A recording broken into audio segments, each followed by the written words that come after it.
Hello, everyone. Welcome to AFCON Daily. As you know, we are gradually drawing closer to the end of the competition. Like I told you the other time, we are in the final week of the competition, and we've gotten to the point where the team that wins these two games will be advancing to the final of the Africa Cup of Nations 2023 in Ivory Coast. So I'm joined by a special guest, but I would tell you who the special guest is. Let me go for a very quick break. When I come back, I'll introduce my guest, and then we'll get into all the issues has got to do with the semi-finals. Please remember, as always, to hit the subscribe button, hit the notification bell. We are always thankful to you for always being with us. Thanks so much. We are going for a break. When we come back, I'll introduce my guest and we get into the issues.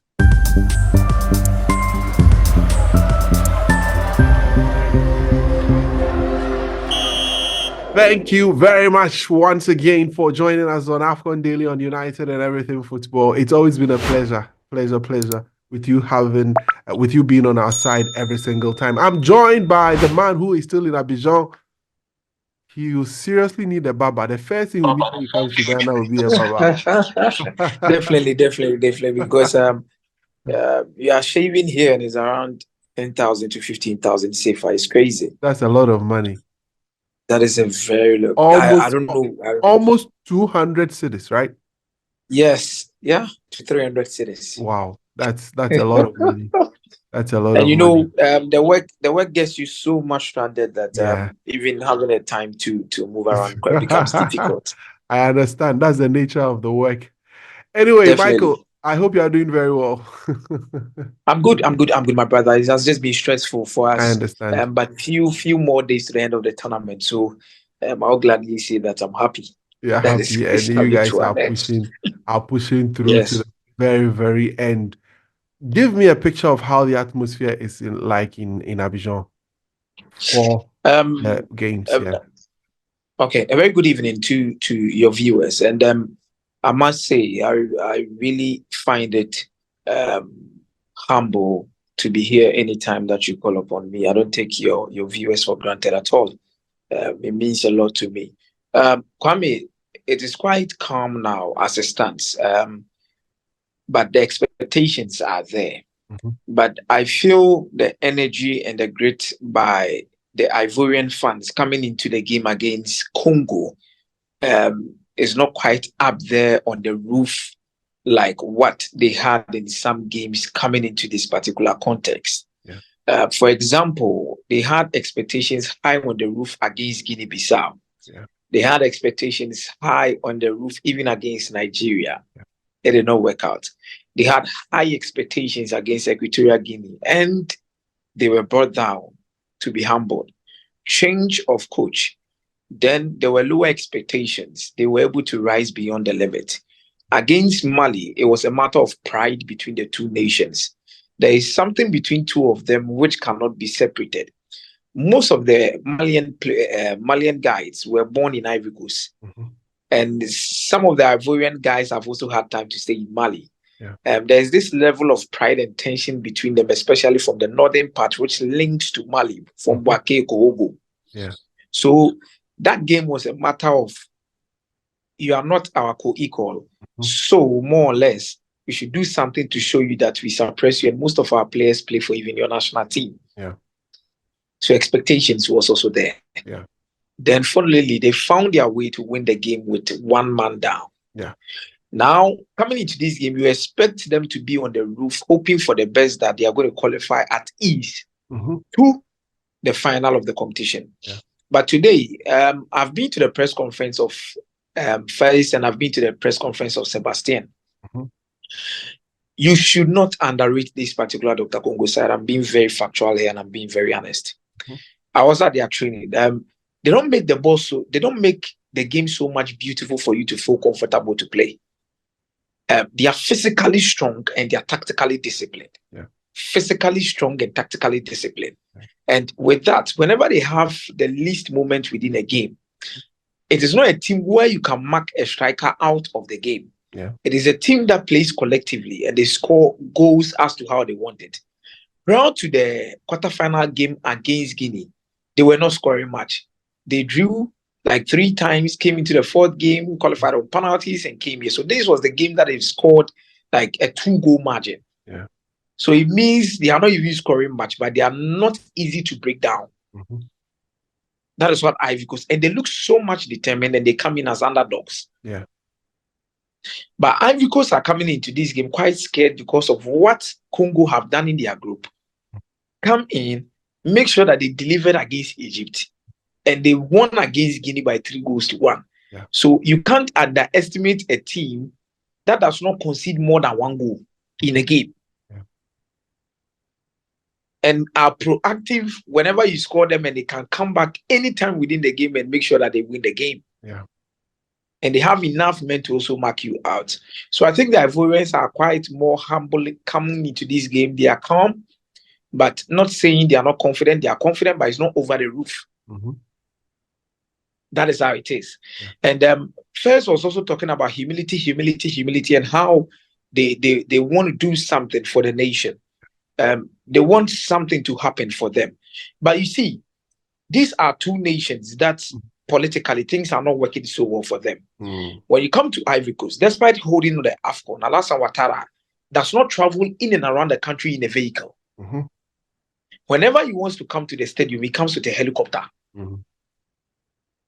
There are things already hanging in the air. And Babo is not all that fit as he used to be. But definitely, the economic stature of the country does not look so much convincing to a lot of people.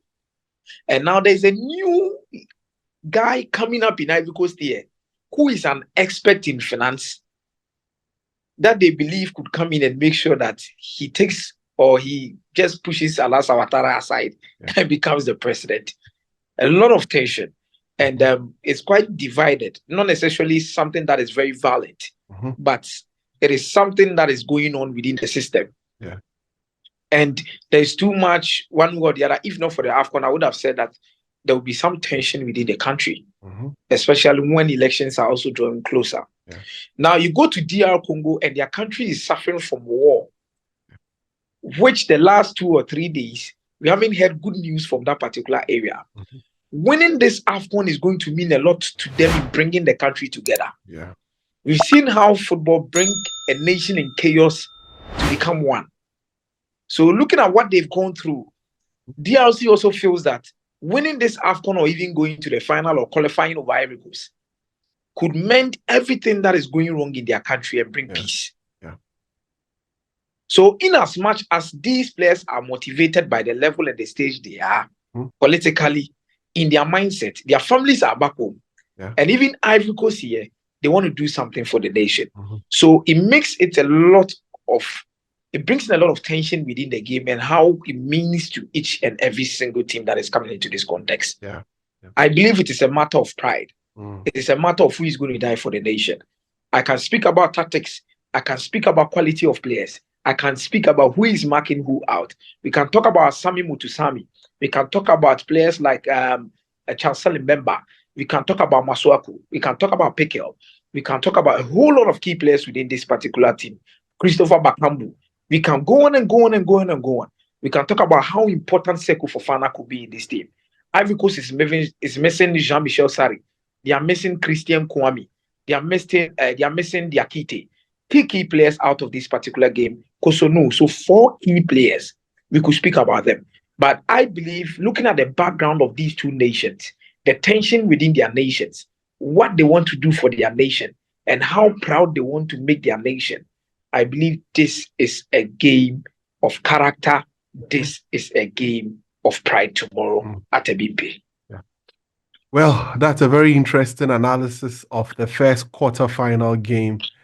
Akumia has broken it down to political issues, the pride that, or what it means to these players and these countries.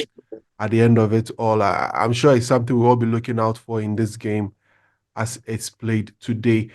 But Akumia, there's another interesting one: Nigeria versus South Africa, the Amampiano and then the Afrobeat derby. There is a lot at stake in this one. Let's look at this one quickly and let's draw down the curtain for today's episode. Yeah, yes, Kwame, I laughed when they told us that Victor Osimhen is having a discomfort in his stomach. That is one particular story that I feel is those chemishes of dark act in football. You can never separate football and dark act. And Victor Osimhen joined the team this afternoon, which personally I don't believe in. Victor Osimhen was with the team yesterday night when they went to Wake. Yeah, yeah. It's all Victor part of Osimhen it's was all with part the it's team. all part of the Victor shenanigans. Osimhen was with the team when they went to Wake. He was. You know, you've taken flights before, Kwame. If you're having a stomach discomfort, there's something in the flight which you can do, and it's a chartered flight. Absolutely. Yes. It's a chartered flight. and here to Buake for with the flight is like an hour at worst, an hour 15 minutes. Kwame it's quite surprising. So I feel they have played that role, but I think these are two teams that have had the best defense in this competition. Mm-hmm. South Africa comes into this particular game with 4 consecutive clean sheets. Yes. Nigeria does not concede even more than 1 goal. And the last time Nigeria conceded a goal was in the group stage. Yes. And that was in the opening game. And that's it. And that was in the opening game. That is it. Yes. So it's chief of defense ministers that are coming together in this particular encounter. And there's a certain pride to also play for within this particular game. South Africa feel that since 1996, they've not been able to beat Nigeria in any AFCON competition. Okay. And it's kind of like a burden on their neck. Let's not forget about 2019, what happened. Mm-hmm. So they feel like they are better about Nigeria. It is something that they should go in for. And their nation did not even expect them to be at this stage, but they are here. Yeah. But I feel tomorrow's game is going to be Nigeria against Hugo Bruce. Yeah. Because Hugo Bruce has so much experience within the AFCON. Mm-hmm. He won it with Cameroon. He knows what it takes to win games at this particular stage when it comes to character. What Nigeria also have over South Africa is the X factor. Mm-hmm. They have players that can determine the game at any moment in time for them. Yeah. Osimhen, Mosi Timon. These are players with the X factor. Mm-hmm. And you expect them to do something beneficial in the long run to make sure that at the end of the day, they get results. Yeah. But I feel on paper, this is a 50-50 game. Mm-hmm. If you should go on penalties, Kwame, don't doubt me. South Africa is going to go through. Yeah. If Nigeria wants to win this game, they have to win it in regulation time. And in regulation time too, how do you put the ball at the back of the net of South Africa? That is the bigger question. Yeah. So it is one encounter that I feel is going to be very close. Yeah. Any winner is going to be in regulation time or extra time is going to be like 1 goal margin. I don't expect even more than 1 goal margin. And if you should go to penalties without Kwame, you think South Africa will trump it? Well, Nigeria should say bye-bye to the trophy. Well, we look forward to these games. Thank you very much, Akumia Michael Messiah. Thank you so much. It's been great having you on AFCON Daily. We are gradually drawing closer and closer to the end of everything. Yes. We'll have another time before we play the final. So don't Absolutely. Michael, thank you very much. And thank you also for watching and for subscribing, for commenting, for liking. Please do more of it. If this is your first time, please remember to hit the subscribe button and hit the notification bell. We are grateful for your time with us. We'll be back same time tomorrow on AFCON Daily. Thanks so much and have a great time.